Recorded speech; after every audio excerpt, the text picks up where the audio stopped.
Bonjour à chacun, chacune aujourd'hui pour ce nouveau cours que nous allons reprendre tous ensemble. Je vais démarrer par un petit rappel de tout ce que nous avons déjà vu pour que, pour ceux qui prennent en route, nous puissions refaire des liens avec ce que nous avons déjà vu ensemble depuis le tout début. La question qu'on pourrait se poser et que moi je me pose continuellement, c'est pourquoi il y a tant de chrétiens aujourd'hui qui ne profitent pas de la croissance et de la liberté en Christ, qui est leur héritage en tant qu'enfants de Dieu. Pourquoi c'est tellement difficile aujourd'hui pour la plupart d'entre nous? Et lorsque nous chantons que nous voulons redonner à Jésus-Christ son héritage, eh bien, ça fait partie de la question. Alors, je crois qu'il faut peut-être commencer par se redire que beaucoup de chrétiens ont des grandes difficultés à faire ce combat dans leur pensée, à arriver même à comprendre que le combat se situe là. Et pour marcher dans la maturité et la liberté en Christ, j'ai fini par me dire qu'il fallait beaucoup plus que des sermons ou que des études bibliques, mais qu'il fallait effectivement, par la puissance du Saint-Esprit, son aide pour que nous puissions recevoir la révélation de ce pourquoi, justement. Et il y a quelque chose qu'on a tendance à oublier, alors peut-être moins dans ces dernières années, mais tout de même, on a un réel ennemi. Et cet ennemi, c'est une personne, ce n'est pas un concept intellectuel, c'est une personne qui parcourt la Terre aujourd'hui et qui est diamétralement opposé à notre croissance et à notre liberté spirituelle. Et je crois même qu'il tente tout pour que nous ne puissions jamais ni savoir qui nous sommes, et si nous commençons à le découvrir, il mettra tout en œuvre pour que nous ne puissions pas grandir, vivre une réelle croissance spirituelle. Alors cet ennemi, évidemment, c'est Satan. C'est le père des mensonges, c'est l'accusateur des frères, c'est le lion rugissant qui tente de nous paralyser par la peur et s'il le peut même nous dévorer. On est vraiment dans le sujet, en tous les cas dans l'actualité d'aujourd'hui, les veilleurs que nous sommes, les guetteurs qui souhaitons nous préparer pour les jours qui viennent, eh bien nous sommes sous cette immense chape de plomb de la peur et de la mort, quelque part, qui s'abat sur tout le monde entier. Donc, c'est bien évidemment un ennemi vaincu, le diable, il le sait fort bien du reste, mais il est poussé par son désir, et c'est la parole de Dieu qui nous le dit, donc ce n'est pas nos opinions, ce n'est pas mon opinion que je vous donne aujourd'hui, mais je vous parle de ce que nous dit la parole de Dieu. Il est venu pour voler, on est déjà au courant, pour tuer, pour détruire, tout ce qui bouge de la part de Dieu. C'est son travail, c'est sa stratégie. On est bien obligé de considérer ce que la parole de Dieu nous dit dans Jean 10, 10. Alors, je ne dirais pas que tous les problèmes que les chrétiens rencontrent aujourd'hui sont directement causés par Satan et les forces spirituelles qui se trouvent sous son autorité. Mais tout de même, il est clair que le diable est très actif. Il est bien vivant dans notre monde aujourd'hui, plus actif que la plupart d'entre nous, nous voudrions bien le croire. Et derrière tout ce que nous vivons aujourd'hui, le combat ne se trouve pas être ni se tenir contre la chair et le sang, c'est ce que nous dit le texte d'Éphésiens 6, mais le combat se trouve être tenu, manipulé, dominé par ces forces invisibles sataniques, ces agents spirituels démoniaques qui sont au service de Lucifer, de Satan. Et bien entendu, s'il peut se faire oublier, le diable, il le fera. Sinon, sa plus grande stratégie, c'est bien de tromper tout le monde. Il s'appelle tout de même le père du mensonge. Alors, qu'est-ce qui va se passer dans cette introduction? Je voudrais juste redire 2-3 petites choses. Il ne veut pas qu'on lui reproche notre manque de croissance, parce que c'est un menteur, c'est un voleur, et donc il va nous pousser à accuser les autres, et Dieu surtout si c'est possible. Accusons Dieu, accusons les autres, accusons les pasteurs, accusons qui que ce soit, mais surtout pas le diable. Hein. Et donc le but de ces mensonges, c'est de nous pousser à détourner les yeux de Dieu, à douter de son amour, à douter de notre valeur éternelle en Christ. Et il le fera le plus qu'il le pourra. Tant que nous le laisserons faire sur nos vies, il le fera. Alors certaines personnes peuvent dire, hein, oh mais j'ai toujours pensé que Satan ne pouvait rien faire contre les croyants et que les démons avaient perdu de leur efficacité depuis que Jésus est mort sur la croix, il les a vaincus. Alors oui, ça c'est sûr que c'est ce que la parole de Dieu nous dit, que le diable a été vaincu à la croix. Ceci dit, est-ce qu'il arrête de faire son travail? Est-ce qu'il a perdu sa puissance? Ouvrez vos yeux, écoutez les actualités. Hein. Alors, il y a une autre rumeur trompeuse à l'avantage du diable, hein, qu'il fait circuler et qui dit que si Satan ne peut pas nous toucher, et ça, moi, je vais aller jusqu'à dire, pourquoi la Bible nous demande-t-elle de lui résister? Alors, cette rumeur qui dit Satan ne peut plus rien, Satan n'a plus de pouvoir, c'est complètement faux. La Bible, au contraire, elle nous dit qu'il a perdu son autorité, ça c'est une chose, mais il n'a largement pas perdu sa puissance. Et nous, en tant qu'enfants de Dieu, nous avons l'autorité en Jésus-Christ, nous avons le pouvoir de son sang, de son nom, de sa parole, nous vivons avec cette nouvelle identité que nous sommes aujourd'hui, c'est ce que nous apprenons dans ce cours, à grandir dans cette nouvelle identité. Ceci dit, en rien, il est question de pouvoir penser que Satan ne fait plus son travail. Il le fait toujours autant. D'ailleurs, pourquoi revêtir des armes spirituelles s'il n'y a pas de combat, hein? Pourquoi entendre parler de l'Éternel des armées si, au fond, oh, mais Dieu va nous enlever sous peu et dès que ça va vraiment trop devenir compliqué, on va être enlevé au ciel? Mais moi, je ne le crois absolument pas. Je crois qu'au contraire, nous sommes en train d'entrer dans une saison difficile, une saison dont il est question beaucoup dans le Nouveau Testament. Nous allons entrer dans des jours durs, froids, sans amour. On est quand même prévenu dans les textes des épîtres et où Dieu nous prévient que l'amour agapé va se refroidir, l'amour pour Dieu va se refroidir, même au milieu des chrétiens. Et regardez aujourd'hui combien il faut tenir ce combat pour ne pas tomber dans cette oppression, nous pas laisser être mis sous cette oppression actuelle, hein, la distanciation sociale, ne plus se toucher, avoir peur de tout le monde est contagieux, il ne faut plus avoir de relations humaines, enfin ça devient vraiment très très compliqué. Je crois, quoi qu'il en soit, que Dieu désire, c'est ce que nous dit l'Écriture en tous les cas, il désire que chacun de nous grandisse dans la maturité et la marche dans la liberté spirituelle. Ça n'a rien à voir avec les circonstances, on va le revoir dans ce cours aujourd'hui, mais je veux le redire d'une façon générale, nous avons besoin de reconnaître et de contrer l'opposition. Nous avons besoin de résister au diable. Nous devons faire ce combat spirituel de ne pas nous laisser faire et de saisir comment ça fonctionne pour que nous puissions avoir une efficacité dans la guerre dans laquelle nous sommes. C'est une guerre spirituelle, c'est une guerre réelle, et il faut en avoir la conscience. Donc Dieu nous a fourni aussi bien l'autorité que la protection dont nous avons besoin pour poursuivre avec succès notre croissance spirituelle. Et cette croissance spirituelle, eh bien, pour que nous puissions la vivre, il nous faut saisir notre liberté. Ça, c'est l'affaire du tout premier cours sur lequel je suis allée au tout début de cet enseignement sur la nouvelle identité. Non seulement nous sommes responsables de notre croissance et de notre liberté, et nous sommes responsables, mais à côté de ça, nous ne pouvons pas grandir ni croître dans notre vie chrétienne si nous ne comprenons pas que c'est à nous de faire ce combat et de nous saisir de la liberté qui est en Jésus-Christ. La maturité, c'est un processus, c'est un chemin, c'est très long, ça va durer toute notre vie. la justice est un chemin. Aujourd'hui, nous marchons, nous les justes, sur un chemin de justice qui ne s'arrête jamais.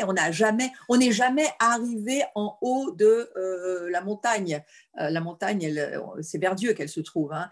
Alors nous marchons sur ce chemin de justice et on n'arrêtera jamais d'y marcher. Nous sommes de plus en plus justes, de plus en plus purs, de plus en plus saints, et ça s'appelle le chemin de la sanctification. Ceci dit, la liberté, elle est instantanée, elle se saisit. Nous apprenons à fonctionner en tant que fils et filles de Dieu dans l'autorité que Dieu nous donne, et c'est bien à nous de nous approprier cette liberté. Jésus, lui, a fait tout ce qu'il avait à faire pour nous à ce sujet, mais il ne fera pas la part que Dieu nous demande de faire. Alors, les bases de la maturité spirituelle, je vais en redonner les grands points, hein, notre identité en Christ, la vie par l'esprit, la marche par la foi, comment gagner le combat de nos pensées, c'est tout ce que nous avons vu dans les derniers cours, et puis nous allons aller aujourd'hui sur comment gérer nos émotions et l'importance des relations que nous avons besoin d'avoir à la fois avec Dieu, avec les autres. Et vous allez voir que ce travail sur nos émotions, une fois que nous comprenons comment ça fonctionne, eh bien, ça va beaucoup nous aider pour marcher dans la victoire que Jésus a déjà acquise pour nous. Nous ne nous battons pas pour la victoire. Elle est déjà acquise, la victoire. Mais il faut nous l'approprier. C'est comme lorsque Jésus nous dit qu'il nous a donné son autorité, pour lier, délier, il nous a donné son autorité. Et il l'a fait il y a bien longtemps. Mais son autorité, à quoi sert-elle si nous ne l'exerçons pas?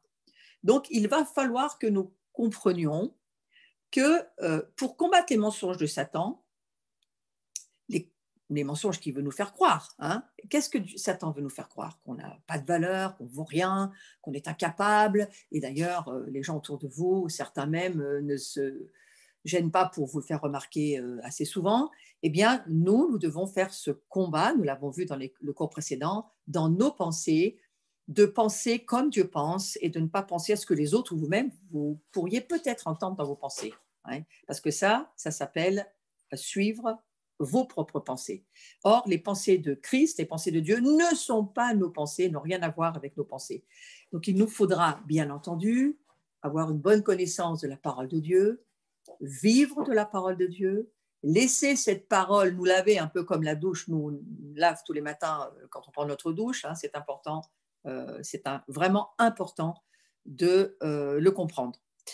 Alors, on a besoin de faire ce combat et de saisir fermement la vérité. Et ça va faire partie aussi, vous verrez dans ce cours sur les émotions, nous avons besoin de saisir ces choses. Il faut saisir fermement la vérité parce que la vérité, c'est Christ en nous, mais c'est aussi une révélation que nous donne la parole de Dieu, cette parole qui s'incarne dans le Christ et qui nous aide pour tenir ferme ce que nous sommes, ce que nous savons, ce dans quoi nous marchons. Et pour pouvoir désarmer Satan, alors qu'il tente de nous persuader que nous sommes encore sous sa domination, Satan va toujours essayer de nous faire croire non, il est toujours là, il a toujours pignon sur rue dans notre vie, il tient toujours les affaires, il lâche pas les choses et puis il sait nous faire penser à notre personne aussi. Donc dans tout ce qu'on va dépenser, c'est vraiment quelque chose qu'il faut réaliser. Eh bien, on doit comprendre que c'est à nous de saisir notre liberté en croyant la parole de Dieu. Mais vous savez ce que dira Jésus concernant le fait qu'il amène l'évangile du royaume de Dieu. Repentez-vous et croyez à la bonne nouvelle du royaume de Dieu. Donc pour cela, pour croire, il faut se repentir. Et se repentir, ça veut dire il faut changer nos opinions, nos idées, nos façons de voir les choses. Il faut commencer à se dire que nous devons penser comme Dieu le dit dans sa parole. Ça sera toujours quelque chose d'extrêmement important. Donc, nous allons démarrer ce cours après cette petite introduction que je voulais vous redonner sur dominer vos émotions avant qu'elles ne vous dominent. On va rappeler que les émotions font partie de l'âme. Vous savez qu'il y a une mnémotechnique très simple. L'âme, c'est la vie. V pour volonté. I pour intelligence et E pour émotion. Ça va faire partie aussi de ce cours. Et donc, pour comprendre ce qu'est notre âme, alors nous ne sommes pas une âme, hein, nous sommes un esprit qui a une âme qui vit dans un corps. Ça, c'est le fondamental numéro 1 de la vie du disciple. Hein. Je suis un esprit, si j'ai donné ma vie à Jésus-Christ, je suis un esprit qui a une âme qui vit dans un corps. Je ne suis en aucun cas une âme seulement. Et la Genèse nous dira que nous naissons âme vivante, mais Paul expliquera dans ses épîtres que nous devons être transformés, et c'est ce que Jésus-Christ fait quand il vient dans notre vie, et il fait de nous, d'une âme vivante, il fait de nous un esprit vivifié. Donc nous sommes bien un esprit, Dieu est esprit, et il faut que ceux qui l'adorent en esprit et en vérité. Donc nous sommes un esprit et nous avons une âme, et notre âme, elle est, on va dire d'une façon lapidaire, mais ça peut aider pour comprendre, eh bien notre âme, elle est composée de notre volonté, notre entendement, toute la partie pensée, intelligence, et puis nos émotions. Et donc cette particularité de l'âme, c'est qu'elle est notre personnalité. Alors, les croyants, ils doivent apprendre à gérer leurs émotions quotidiennes. Et ça, c'est toute l'histoire de ce cours, et le poids émotionnel du passé pour pouvoir grandir en maturité en Jésus-Christ. Et oui, j'ai mis cette petite image parce qu'il y a énormément d'émotions que nous pouvons subir au quotidien, et il va falloir apprendre à les gérer, et il va falloir comprendre aussi que Christ meurt pour que nous puissions être guéris et délivrés de notre passé. Ce n'est pas notre passé qui nous dicte notre avenir, pas du tout. Et donc, voilà, je trouve intéressant de lire ce verset qui nous dit « Une fois pour toutes, déchargez-vous sur lui de tous vos soucis, car il vous a pris en charge. Ne vous laissez pas distraire. Soyez vigilants. Votre adversaire, le diable, rôde autour de vous comme un lion rugissant. Il cherche quelqu'un qui se laissera dévorer. Laissez-moi ce verset pendant un moment devant les yeux. Regardez, ce n'est pas le verset qu'on a l'habitude de lire. J'ai pris une autre traduction, c'est la parole vivante ici qui nous le dit comme ça. Mais combien ça doit nous percuter dans notre vie. Ne vous laissez pas distraire, parce que là, dans cette saison, c'est ce que Satan va essayer de faire. Il va essayer, à cause du poids, de l'oppression, des peurs, des craintes, de toute sa manipulation, eh bien, il va essayer de nous amener à vouloir faire autre chose, ne pas penser à ça, c'est trop dur, c'est trop lourd, etc. Et puis, il va rôder, il va adorer. Il va rôder tellement jusqu'à ce que quelqu'un se laisse. Vous voyez, ce n'est pas lui qui prend, c'est quelqu'un qui se laisse être dévoré. Donc là, il y a vraiment une affaire de responsabilité, et qui peut dire qu'il maîtrise ses émotions dans tous les domaines de sa vie? Personne ne peut vraiment le dire.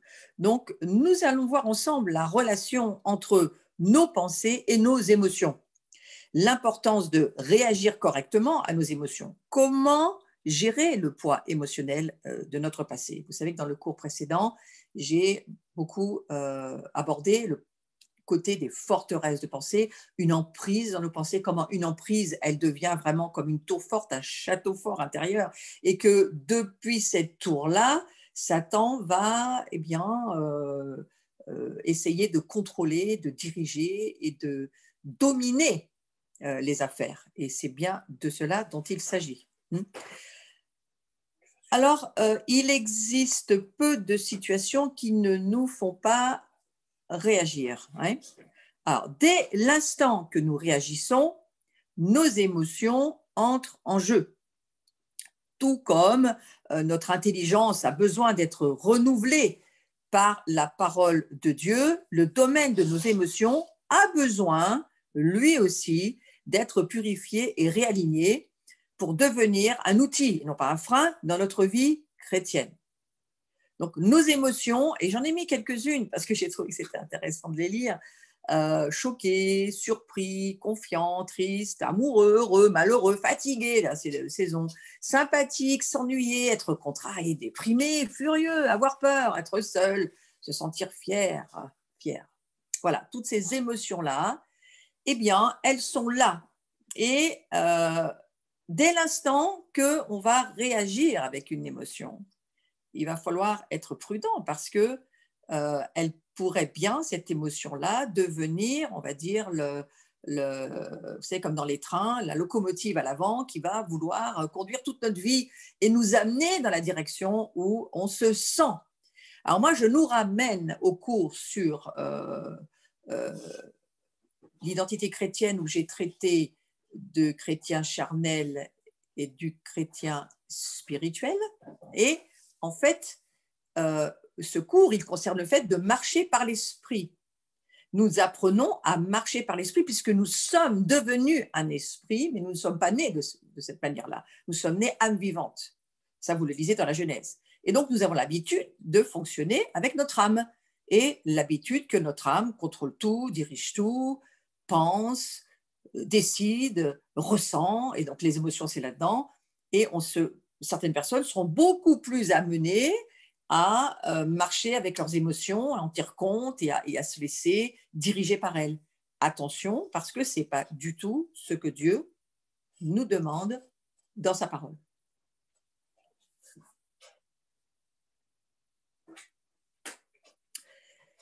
On va voir que nos émotions sont le produit de nos réflexions. C'est important de le comprendre. C'est important de comprendre que parce que nos émotions sont le produit de nos réflexions, eh bien, vous saisissez l'importance du combat des pensées. C'est le cours que nous avons vu et j'y ai passé plusieurs semaines sur ce sujet tellement important et fondamental pour que nous puissions devenir ces fils et ces filles, non pas rester à l'état de l'enfance ou de la petite enfance, mais de grandir en maturité pour devenir des hommes et des femmes faits. C'est tout de même ce que Dieu nous demande dans sa parole, que nous puissions grandir, croître à tous égards pour que nous puissions devenir ce que Dieu a toujours prévu que nous soyons. Mais pour cela, il y a un apprentissage, bien sûr, à la vie du disciple.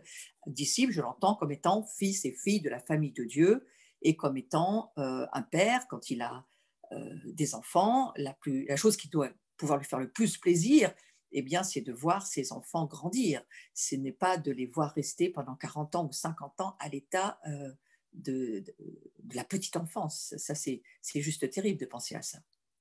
Donc, nos émotions, je vous demande juste de laisser descendre cette pensée très importante. Nos émotions sont le produit de nos réflexions. Ne refusez pas de reconnaître vos émotions. Ça, c'est une des choses que j'aimerais dire aujourd'hui. On nous a parfois emmenés dans certains mouvements, quels qu'ils soient religieux, à dire il ne faut pas montrer ses émotions, il faut taire ses émotions, c'est charnel, c'est...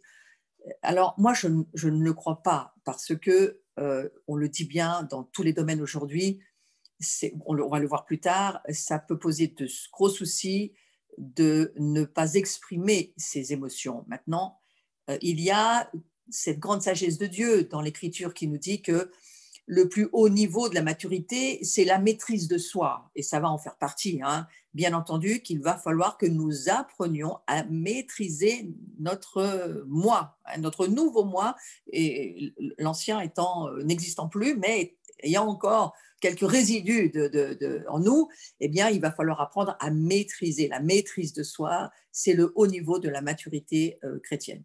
Donc, en tous les cas, ne refusez pas de reconnaître vos émotions, parce que si nous refusons de les reconnaître, on devient une proie très facile pour le diable et on va devenir des personnes soit avec un gros vernis religieux et on va avoir une telle carapace qu'on ne saura plus du tout ni on exprimera qui nous sommes. Alors là, c'est l'anti-liberté totale. Hein. Donc voilà, c'est important de se dire, et c'est une clé, que les circonstances de notre vie ne déterminent pas qui nous sommes, absolument pas. C'est Dieu qui détermine qui nous sommes. Et on a besoin de regarder la vie du point de vue de Dieu et de réagir en nous conformant à ce que Dieu dit. Vous réalisez là l'importance du combat des pensées, cette guerre civile entre nos deux oreilles. Nous devons avoir des réponses extrêmement claires, sûres, bibliques, enracinées dans la parole de Dieu. Qui suis-je ? En aucun cas, je ne suis une âme vivante. Je suis une âme vivante de naissance naturelle, mais je deviens un esprit vivifié parce que je suis né d'en haut, je suis né de l'esprit. Ça, c'est déjà le stade numéro un. Et ensuite, qui suis-je? Eh bien, il y a énormément de passages dans l'Écriture qui vont vous dire qui vous êtes, à la fois fils et fille de Dieu, co-héritier. Il y a énormément de passages que vous pourriez reprendre et qui vous aideront à recevoir la révélation de qui vous êtes en Jésus-Christ. Mais une chose est certaine, c'est Dieu qui le détermine, c'est pas nous. Et c'est une excellente bonne nouvelle pour chacun d'entre nous. C'est pour cela qu'il est tellement important de remplir nos pensées de la connaissance de Dieu et de sa parole. À la fois, nous lisons la Bible, à la fois, nous passons du temps dans la présence de Dieu. Nous savons que la présence de Dieu, c'est elle qui nous transforme à son image. Et lorsque nous adorons Dieu en esprit et en vérité, lorsque nos esprits s'unissent à l'esprit de Christ, et ça, nous pouvons le vivre de chez nous, n'importe quand. Nous le vivons en communauté, même en ligne en ce moment, ça marche très, très bien. Ce n'est pas une affaire d'être dans forcément la même pièce, au même endroit. On peut être exactement sur le même cloud tous ensemble. Et c'est les miracles que nous vivons en ce moment avec tous les temps que nous pouvons avoir dans les rencontres sur Zoom, sur YouTube, où nos esprits s'assemblent, où nous sommes un seul esprit avec Christ. Et là, il y a véritablement des révélations que Dieu nous accorde de qui il est, de qui nous sommes. Lorsque nous montons, c'est vraiment une des paroles que nous entendons dans cette saison, monte, ce que dira Apocalypse 4, monte et je te montrerai. Tu verras des choses que je vais te faire voir.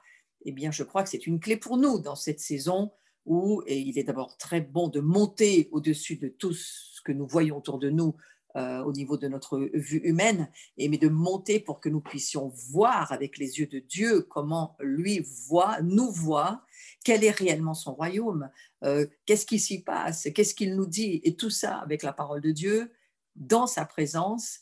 Il y a un monde, des trésors, des mystères qui n'attendent que d'être révélés, parce que les mystères sont là pour être révélés. Donc, nous avons besoin de regarder avec les yeux prophétiques de Dieu. Voyez-vous, mes propres lunettes changent aujourd'hui.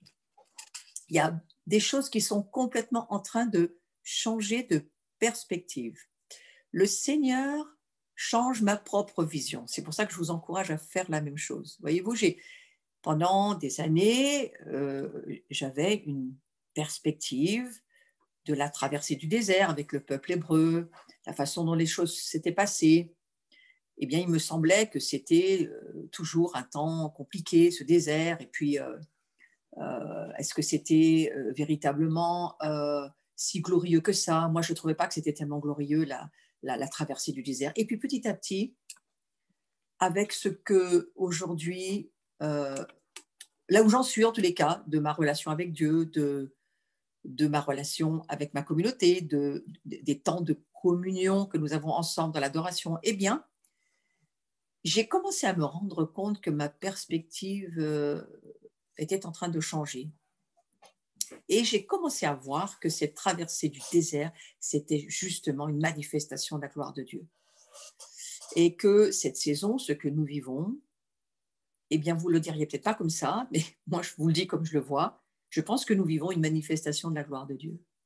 Je ne vous parle pas du côté de la pandémie et de cette obscurité, ces ténèbres qui tombent sur nous, mais même au milieu des ténèbres, Dieu manifeste sa gloire, la Bible nous le dit beaucoup de fois. Et ce qui est glorieux, eh bien, voyez-vous, c'est de voir que nous traversons, que exactement comme le peuple hébreu, Dieu pourvoit à tout ce dont nous avons besoin. Il est là, il est véritablement présent dans des petites choses de notre vie de tous les jours. Demandez-lui de voir la gloire qu'il manifeste au milieu de circonstances difficiles. Demandez, les circonstances difficiles, vous les voyez, pas besoin de lui demander, là. Mais demandez à l'Esprit Saint de vous révéler la gloire qu'il manifeste alors que vous traversez au milieu d'un temps extrêmement difficile. Ces tribulations, on est plus ou moins dedans. Enfin, pour moi, c'est des vraies tribulations, ce qu'on est en train de vivre. C'est difficile quand même. Eh bien, il manifeste sa gloire, il n'attend que ça. Il nous a créés pour qu'on porte cette gloire. Et je crois que nos lunettes prophétiques sont en train de changer si nous le demandons au Seigneur. Il nous révélera de plus en plus le glorieux qu'il est, que nous sommes en lui, alors que l'obscurité s'abat de plus en plus sur ce monde. Eh bien, nous allons voir une gloire de plus en plus se lever sur nous. Je ne dis pas que c'est facile, parce que traverser le désert, ce n'était pas facile pour les Hébreux. Mais si nous regardons la façon dont ils ont traversé, ne serait-ce que là, même la mer Rouge, quand on lit l'Écriture, il y avait la nuée devant, la nuée derrière, Dieu était partout. Il fallait déménager, hop, tout le monde suit, on part à gauche. À n'importe quelle heure du jour de la nuit, il fallait suivre Dieu, mais Dieu accompagnait devant, derrière. Eh bien, je crois qu'il faut nous voir dans cette saison comme cela, avec Dieu devant, derrière, avec nous, il traverse avec nous. Regardez comment il a démarré son calendrier à la Pâque, alors que Satan lui avait probablement son calendrier aussi. N'empêche que le calendrier de Dieu prévaut. Hein. Et Jésus, lui, bâtit son Église et les portes de l'enfer ne vont pas prévaloir contre l'Église, l'Ecclésia que nous sommes. Donc, quand Dieu nous donne un signe en disant « Oui, la pandémie commence, mais regardez, nous sommes à Pâques », pour nous, c'est une gloire d'entendre ça. J'espère que vous avez saisi. Il y a la gloire de Dieu dans tout ce que nous traversons, dans tout ce que nous vivons. La chose, c'est qu'il faut arriver à la voir. Et je crois que c'est ce que Moïse avait demandé à Dieu du reste. Il lui a dit « Mais est-ce que je pourrais te voir ?»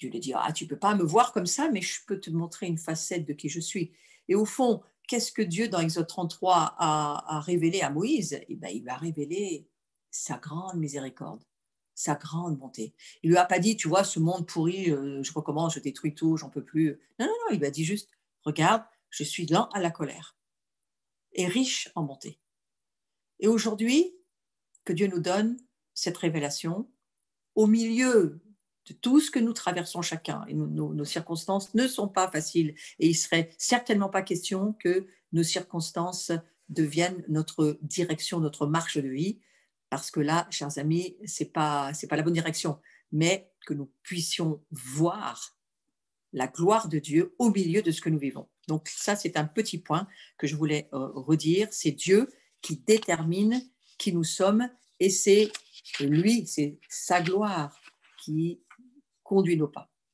Alors, quelques exemples de situations que nous pouvons examiner pour voir comment nous réagissons. Je reviens à mon cours dans ces différentes circonstances. On peut être soit énervé, on peut être en colère, on peut être effrayé. Alors, en ce moment, au niveau émotionnel, on est quand même tous très bien servis là. Hein. On a un paquet d'émotions qui pourraient se lever, qui se lèvent. En tous les cas, on réagit à pas mal de choses. Et si on veut bien en tenir compte, pas être dans le déni et se dire, mais c'est vrai ça, comment je réagis dans ces cas-là, eh bien, posons-nous la question. Alors, est-ce qu'on a jusqu'à l'envie d'aller détruire les gens autour de nous, hein? Est-ce qu'on a envie de plonger sous terre? Et c'est quoi, comment on réagit? Alors, moi, j'ai pris des petits exemples tout bêtes, mais c'est juste pour vous faire comprendre. Par exemple, du style, moi, ça m'arrive assez souvent quand je reçois des orateurs, vous avez un appareil électroménager ou quelque chose qui vous rend vraiment service, du style machine à laver ou du style lave-vaisselle, qui tombe en panne en plein milieu d'un projet important. Et vous faites quoi? Oui, vous réagissez comment? Moi, l'idée que j'aimerais vous amener aujourd'hui, c'est réfléchissez sur vos réactions. Dans quelles que soient les circonstances que vous traversez, et je suis sûre qu'on n'a pas fini de traverser des circonstances extrêmement compliquées. Donc, l'important, c'est d'écouter. Est-ce qu'on pourrait écouter nos émotions, hein? Par exemple, moi, je sais que j'avais un père que je craignais quand même relativement quand j'étais gamine, et quand il ouvrait sa bouche, ça glaçait un peu le sang, quoi. C'était quand même quelqu'un qui donnait des ordres, et c'est quelque chose qui aujourd'hui, même encore, peut affecter ma vie. Quand on me parle mal ou qu'on me parle avec violence, je ne supporte pas du tout, parce que ça ramène chez moi cette violence qui n'était pas juste, hein. Mais n'empêche que ça fait partie. Juste écoutez vos émotions. C'est pour ça que je donne quelques exemples pour vous aider. Par exemple, par distraction ou peut-être la tête en l'air, vous oubliez votre priorité à droite en voiture et tac, voilà, il y en a un qui vous détruit la voiture. ça va provoquer quoi chez vous et chez les autres d'ailleurs, ouais. Parce que si vous avez un conjoint, ça sera peut-être encore pire que vous. Et voilà toutes ces émotions qui sont là et qui font partie de notre vie. On en fait quoi? On les gère comment? Vous avez un voisin à qui vous avez demandé 10 000 fois de ne pas mettre les crottes de son chien, de son chat chez vous, de ses feuilles. Et puis ça continue, et ça vous amène à une irritation insupportable. Ne pas s'en occuper, c'est pas bon. Il va falloir s'en occuper parce qu'un jour ou l'autre, ça va retomber chez le voisin, mais peut-être pas de la bonne manière. Donc voilà, il y a beaucoup de choses. On peut aussi avoir eu des émotions extrêmement lourdes dans le domaine, par exemple, de la déception. Vous avez des enfants, vous avez un mari, vous avez peut-être simplement vous-même, vous découvrez un magazine porno dans l'armoire de votre fils, mari, fille, etc. Vous réagissez comment? Ça provoque quoi chez vous? Il va falloir apprendre à gérer ces choses parce que je crois que tout ce qu'on a vécu et déjà traversé dans nos vies devrait nous servir pour grandir dans cette maturité à la ressemblance de Jésus-Christ. Alors, ça ne veut pas dire on passe tout, on dit rien, on s'écrase, hein, pas du tout, je ne crois pas que c'est ça. Mais ça veut quand même dire qu'on est censé ne plus pécher aujourd'hui. Donc, apprendre à ne plus pécher, ça va être apprendre aussi à gérer ses émotions qui ne sont pas toujours évidentes. Et pour grandir, je redis qu'il faut guérir. Si nous ne nous occupons pas de nos vies, nous ne pouvons pas grandir et croître. Et aucune croissance sans liberté que nous nous approprions parce que nous acceptons de reconnaître et de voir que tel domaine, nous avons besoin peut-être de pardon, on verra ça à la fin du cours, peut-être de repentance, mais on a besoin de s'occuper de notre vie. On ne peut pas laisser nos vies comme ça et penser qu'on attend le retour de Jésus, que tout va bien se passer. Il semblerait bien que si l'Église a besoin, l'Ecclésia aujourd'hui, c'est-à-dire les croyants que nous sommes, qui sommes appelés à lever des décrets, à gouverner, pas seulement leur vie, mais aussi pour les nations, dans les maisons de prière, parler de la part de Dieu, lever une parole prophétique, c'est quand même le travail d'un guetteur. Eh bien, vous voyez, ça sera compliqué pour Dieu d'utiliser des guetteurs, des sentinelles qui ne sont pas guéris. Alors, on va voir 2-3 petits exemples qui vont nous aider à y réfléchir, mais je rappelle que l'emprise de Satan, c'est réel. Hein. J'ai redit, Satan est un ennemi invisible, mais quand même très visible aujourd'hui, et j'ai voulu mettre cette photo parce que j'ai trouvé qu'elle était très parlante. C'est un tourmenteur, Satan, c'est quelqu'un qui rend vraiment l'humanité sous la tyrannie de la domination, de la manipulation mentale, du tourment quel qu'il soit. Et ça amène les angoisses, la haine, la colère, tout ce qui est marqué là, la peur. C'est quelque chose qu'on ne peut pas dire que ça ne fait pas partie de notre vie. Il faut accepter de regarder les choses en face et se demander là où on en est et que Dieu va nous aider. C'est surtout ça le sujet de mon cours. Donc, vous voyez que la colère, parce que je vais aller sur le domaine de la colère pendant un petit moment. La colère, c'est une émotion et la parole de Dieu est très claire. Donc, on a la clé dans la parole de Dieu et on va lire une traduction de parole vivante que je trouve intéressante, qui n'est pas celle qu'on a l'habitude de lire. Si vous vous emportez, ne commettez pas de péché. Ne laissez pas le champ libre à la colère et que votre ressentiment s'apaise avant la nuit. Ne prêtez pas l'oreille au diffamateur et n'entr'ouvrez pas la porte au démon. Ne lui donnez aucune prise sur vous. Si jamais vous aviez en vous, autour de vous, des personnes qui ne croient pas que Satan fait ce genre de travail, alors dites-vous bien, Dieu n'est pas un menteur et la parole de Dieu est la vérité. C'est écrit. Hein, n'entr'ouvrez pas la porte au démon. Il est question ici de laisser une entité spirituelle qui s'appelle un esprit de colère rentrer dans votre vie. Et vous savez, quand la colère habite chez un chrétien, c'est pas glorieux. C'est quelque chose dont il faut s'occuper. Je me souviens avoir lu il y a quelques années le témoignage de Derek Prince, qui est un de mes pères fondateurs de ma propre foi dans ma vie. Enfin, c'est un homme, j'ai beaucoup lu ses écrits, il est décédé aujourd'hui, mais c'est vraiment un docteur de la loi qui a eu d'immenses révélations sur la parole de Dieu. Et lui-même expliquera parce qu'il est décédé maintenant, je l'ai déjà dit, mais il avait, oui, sur la fin de sa vie, il a eu une révélation qu'il y avait un esprit de colère qui l'habitait. Et que cet esprit de colère, eh bien, il n'arrivait pas véritablement à s'en défaire.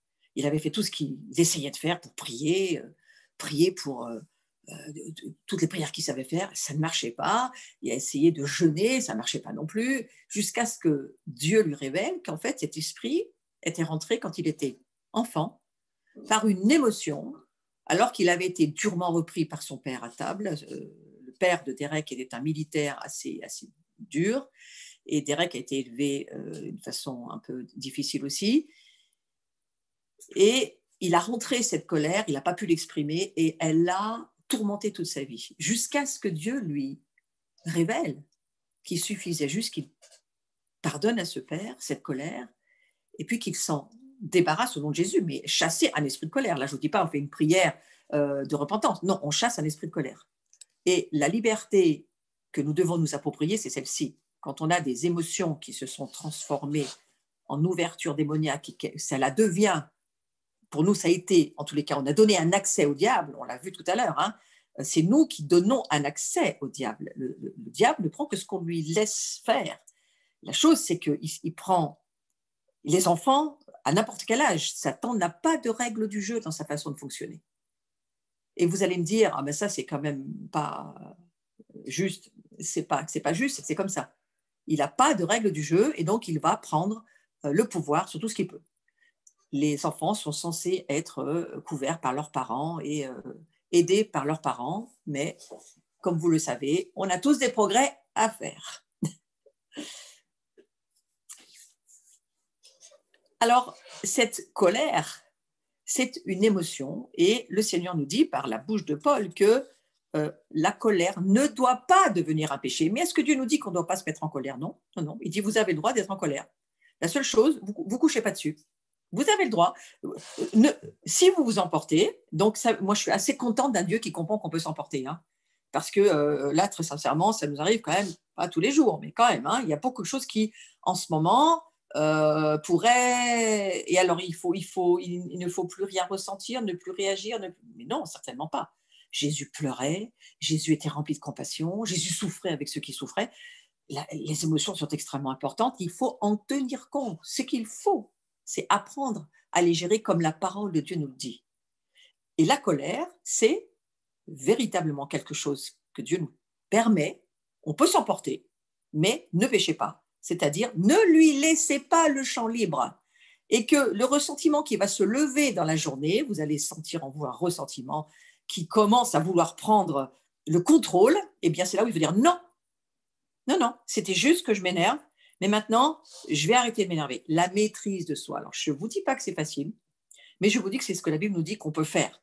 Parce qu'on a Christ en nous qui, lui, peut faire ce que nous ne sommes pas capables de faire. Exactement comme pour le pardon. Nous n'avons aucune puissance de pardon. Nous avons juste une volonté de pardonner.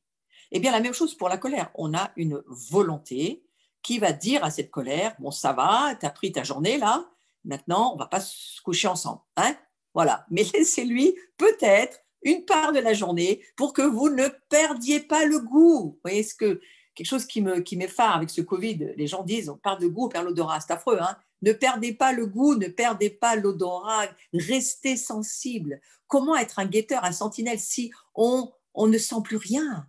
Hein, attention à ça, c'est intéressant, en tous les cas d'y penser. Et gérez votre colère, voilà, gérez-la, parlez à Jésus, asseyez-vous, on verra, on a 2-3 petites choses qui pourront nous aider plus tard dans le cours, mais soyez sensibles aux émotions qui se lèvent chez vous. Hein, tenez-en compte, c'est important. On a autre chose sur lequel j'aurais voulu aller, j'ai eu envie de parler de la colère et j'ai eu envie de parler de l'inquiétude.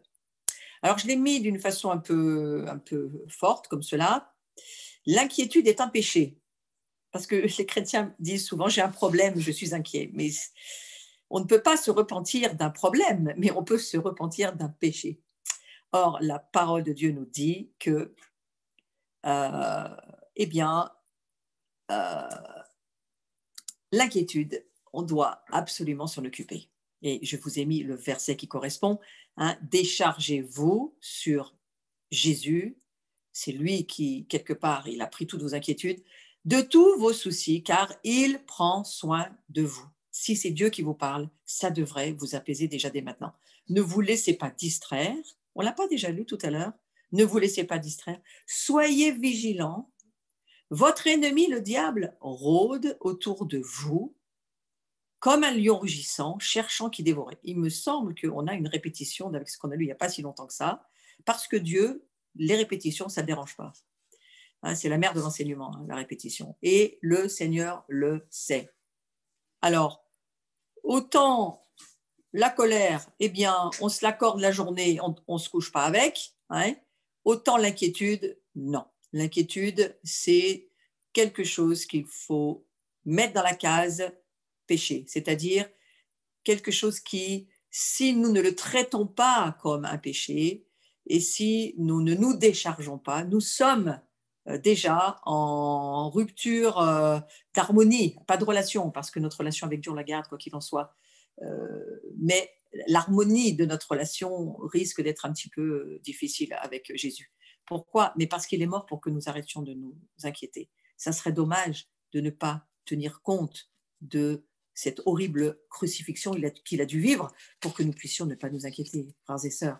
Si c'est quelque chose aujourd'hui, une émotion qui vous prend, quelque chose qui vous fait mal à l'estomac, quelque chose, vous n'arrivez pas à dormir, c'est difficile pour vous cette situation. Moi, je vous dis, moi, je vous comprends. Je ne vous dis pas que pour moi, c'est le grand bleu tous les jours. Pas du tout, je suis comme vous. Mais je me répète, Jésus, lui, il prend mes inquiétudes. Il prend mes peurs, il prend mes angoisses et je dois chaque jour. Vous savez, si Jésus dit chaque jour suffit sa peine, c'est que c'est assez lourd pour chaque journée. Alors, mettez pas toute l'année dans votre prière, mais un jour après l'autre, hein, ça peut vraiment vous aider. Voilà. Donc, cette inquiétude, c'est un ordre. Ne vous inquiétez pas, c'est pas oh, écoutez, si ça va pas bien. Non, non, non, c'est ne vous inquiétez de rien. Je trouve que c'est très radical. C'est parfois, on trouve que c'est exagéré, mais c'est Dieu. Hein. Il dit voilà, moi je vous demande une chose. Si vous me connaissez, vous pouvez ne pas vous inquiéter. Si vous vous inquiétez, c'est parce que vous ne me connaissez pas. Et évidemment, toujours pareil, si on a eu des parents qui ne s'inquiétaient pas de nous, qui ne s'occupaient pas de nous, un père pas vraiment protecteur, une mère pas vraiment là, ça sera encore plus difficile, c'est évident. Et donc, il va y avoir un chemin de guérison à faire, de réconciliation à faire. Eh bien, écoutez, vos parents, ils étaient ce qu'ils étaient pour un temps, mais Dieu, il est éternellement là pour vous et il est éternellement présent, éternellement l'alliance. Hein, alliance, c'est intéressant en hébreu. Alliance, ça veut dire prendre soin. Donc, vous voyez, l'alliance, c'est il prend soin de vous. Et c'est même pas, il ne vous demande rien, hein, c'est lui qui tient l'alliance.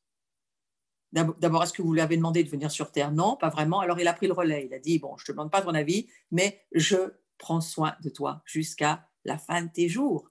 C'est quand même formidable de penser à ça. Pensez que prend soin de chacun de nous comme un père tendre et aimant, rempli de compassion. Il est vraiment un Dieu rempli de miséricorde. Il se révélera comme ça Moïse et il se révèle au travers de Christ de cette manière-là. C'est un Dieu rempli de miséricorde. Et attention à tout ce qu'on pourrait entendre aujourd'hui concernant ce qui se passe sur la terre. Dieu, alors oui, il est rempli de grâce, oui, il a une forme de sévérité, c'est évident, est-ce qu'il est juste? Mais rappelez-vous que sa justice, c'est lui qui l'a déjà accompli au travers de son Fils. Tout humain, quel qu'il soit, s'il accepte Jésus, est pardonné de ses péchés. Ça nous dépasse. Ça fait crier notre propre justice, qui ne trouve pas ça normal. Un être humain en lui-même ne trouve pas ça normal. Mais Dieu n'est pas un être humain. Dieu est Dieu. Et les émotions de Dieu, je pense que nous avons besoin de les rencontrer, de rencontrer la compassion du Christ face à cette femme adultère, quand tout le monde la juge et la montre du doigt, lui dit non, non, non, non, non, non. Il y a besoin de rencontrer Dieu sous cet aspect-là. Donc c'est un ordre en tous les cas que Dieu nous donne, et ça, il ne va pas faire pour vous. Ce n'est pas lui qui va vous aider à vous décharger, c'est à vous de poser votre sac à dos, de poser vos affaires trop lourdes, de poser vos tous vos sacs, quels qu'ils soient, émotionnels, et de décider, parce que là encore, c'est une affaire de volonté, décider de faire confiance à Dieu. C'est une décision. Et vous savez, là, les émotions, ne faites pas trop confiance à vos émotions. Je ne sens pas. Combien de personnes dans mon travail en tant que pasteur, dans les temps de prière pour les personnes, me disaient, mais moi, je sens pas que j'ai pardonné. Mais tant mieux, tu n'as rien à sentir. Tu as juste à décider que tu as pardonné. C'est l'Esprit de Dieu en toi qui pardonne et qui donne la puissance de le faire. Ce n'est pas toi. Toi, tu as juste le pouvoir de décision.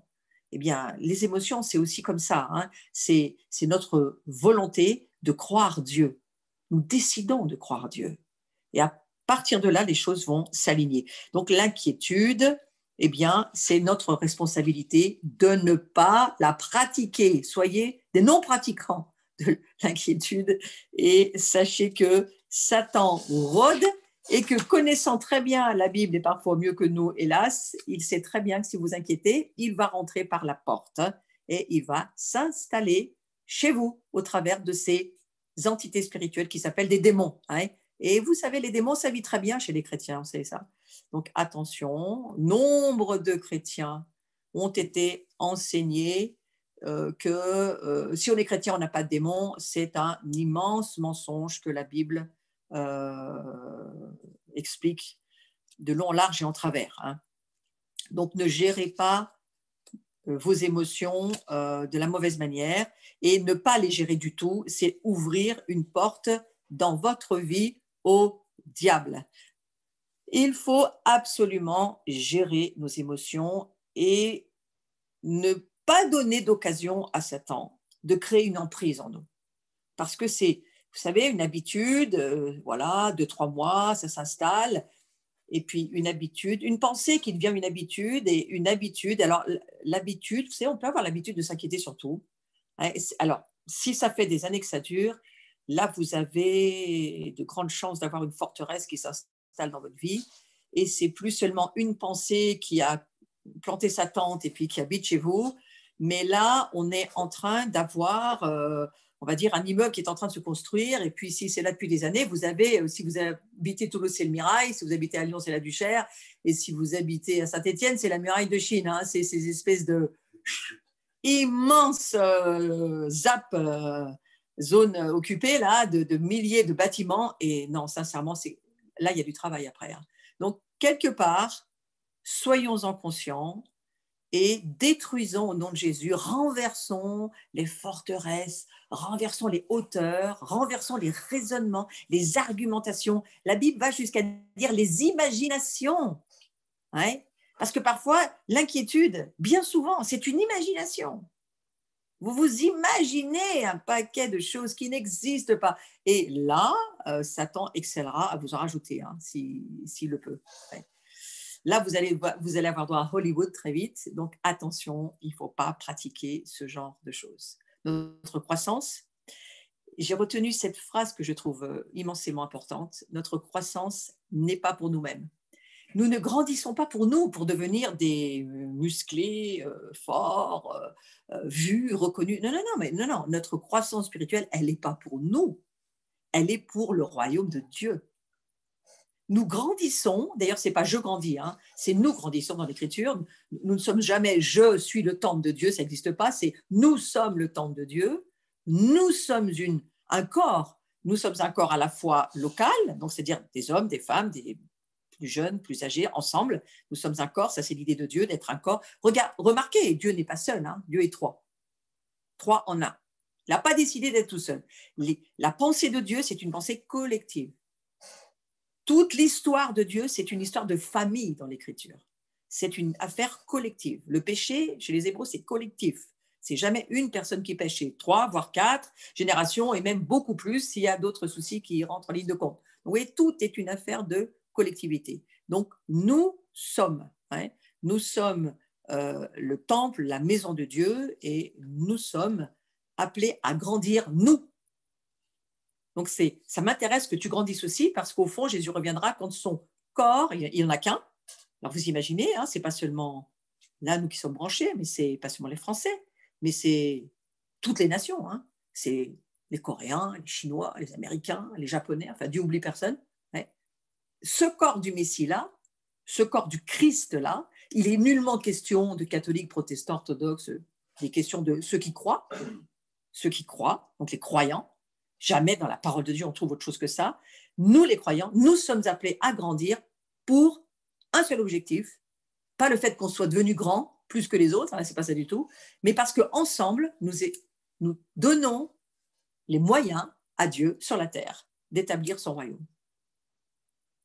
Donc c'est intéressant d'y penser. Et le but, c'est que nous puissions le libérer au travers des hommes et des femmes mûrs que nous devenons. Éphésiens 4 dit ceci, hein, c'est pour arriver à cet état d'homme complet.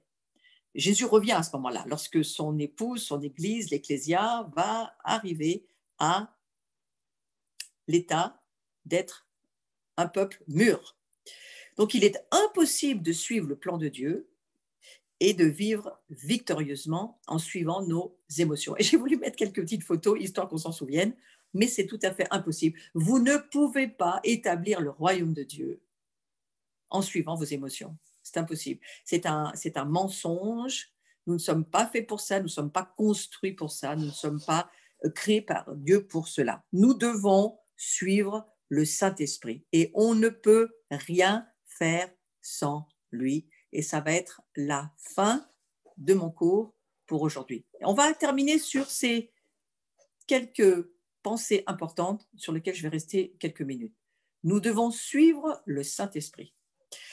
Ça veut dire quoi? Eh bien, ça veut dire que non seulement on ne peut rien faire sans le Saint-Esprit, on n'a aucune révélation sans le Saint-Esprit. Le Saint-Esprit, c'est le gouvernement du royaume de Dieu. Le Saint-Esprit, c'est lui qui, en nous, devient l'ambassadeur du royaume et fait de nous des ambassadeurs. C'est parce qu'il vit en nous.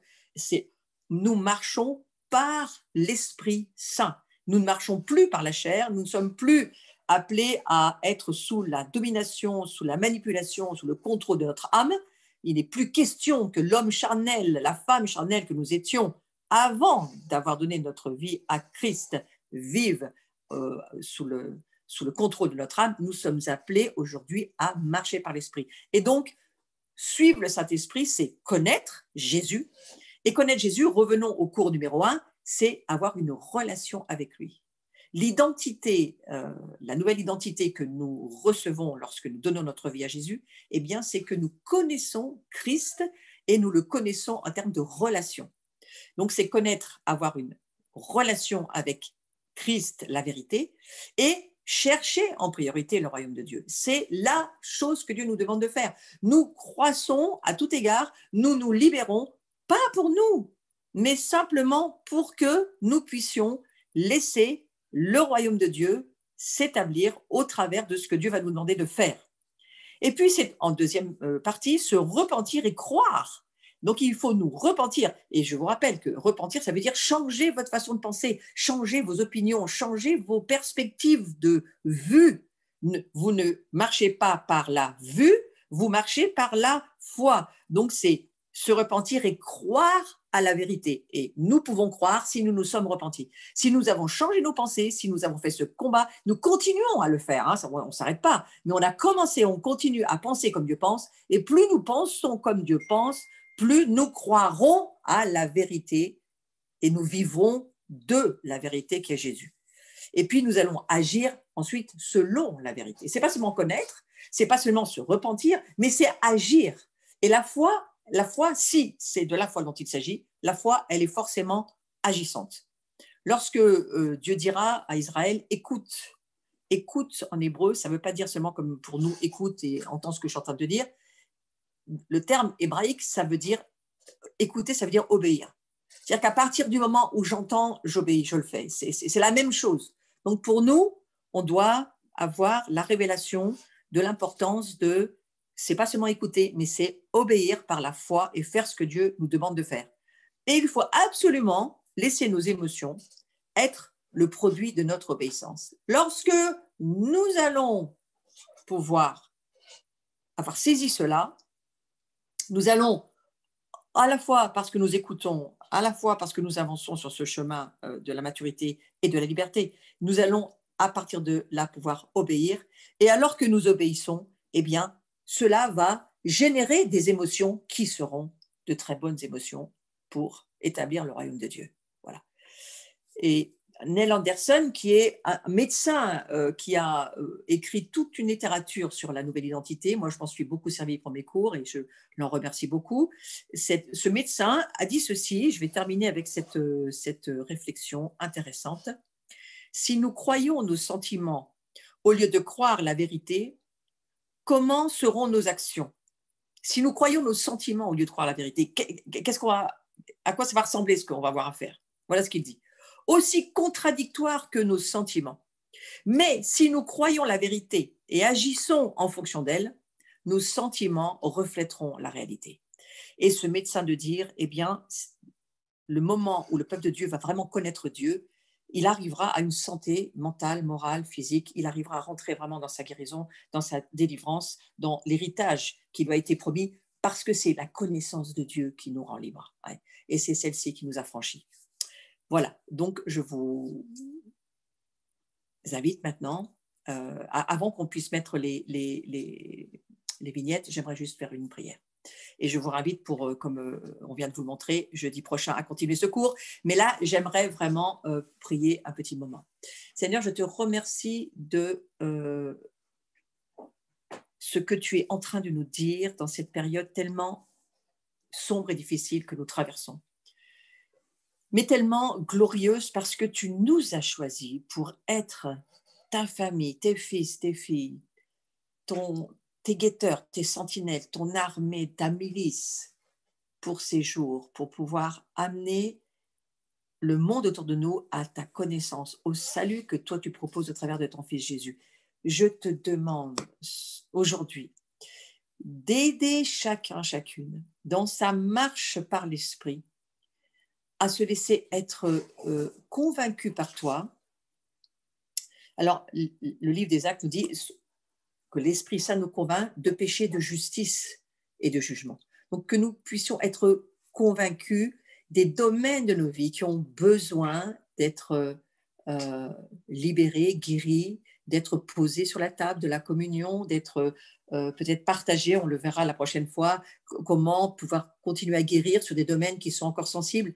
Mais le Seigneur, lui, il va nous aider à le faire. Et commençons à prier pour que les domaines de nos vies qui ne sont pas encore entrés dans le repos, il y a des domaines en nous qui ne sont pas encore dans le repos, qui ne sont pas encore paisibles, apaisés, eh bien, tu nous aides à pouvoir y arriver parce que tu es miséricordieux, lent à la colère et tu es très riche en bonté. Et je te remercie que tu aides chacun et chacune à pouvoir continuer à grandir et à marcher sur ce chemin que tu nous offres de la liberté, de la maturité, mais aussi de cette nouvelle identité qui est notre héritage en Jésus-Christ. Je vous salue tous pour cet après-midi et je vous souhaite une bonne fin de journée et à la semaine prochaine.